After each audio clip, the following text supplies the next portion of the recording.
ಮತ್ತು thanks Daali pictures, ಇದೊಂಥರ ನನಗೆ ನಾನೇ ಥ್ಯಾಂಕ್ಸ್ ಹೇಳ್ಕೊಂಡಂಗೆ.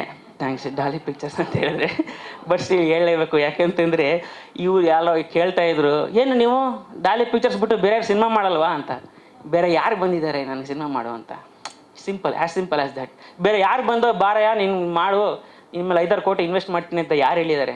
ಅದನ್ನ ನನ್ನ ಗೆಳೆಯ ಧನಂಜಯ ಹೇಳಿದ್ದಾನೆ. ಸೊ ಅದು ಮುಂಚೆ ಟಗರು ಪಲ್ಯ ಮಾಡಿದ್ದಾಗಲಿ ಅಥವಾ ಈಗ ವಿದ್ಯಾಪತಿ ಮಾಡಿದ್ದಾಗಲಿ, ಸೊ ಆ ನಿಟ್ಟಿನಲ್ಲಿ ಸೊ ನಾನು ಅಗೇನ್ ಥ್ಯಾಂಕ್ಸ್ ಧನ. ಇಟ್ಸ್ ಆಕ್ವರ್ಡ್ ಬಟ್ ಥ್ಯಾಂಕ್ಸ್ ಧನ. ಓಕೆ, ಐ ಥಿಂಕ್ ಅದೊಂದು ಮಾತ್ರ ಇಂಗ್ಲೀಷ್ ಹೇಳಿದೆ ಅಂತ.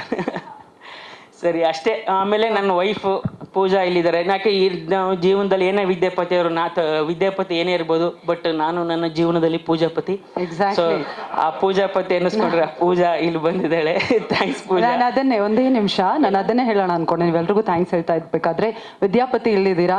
ನೀವು ವಿದ್ಯಾಪತಿಯಾಗಿ ಈಗ ಪರಿಚಯ, ನಮ್ಮೆಲ್ರಿಗೂ ನೀವು ಪೂಜಾಪತಿಯಾಗಿ ಗೊತ್ತಿರೋದು.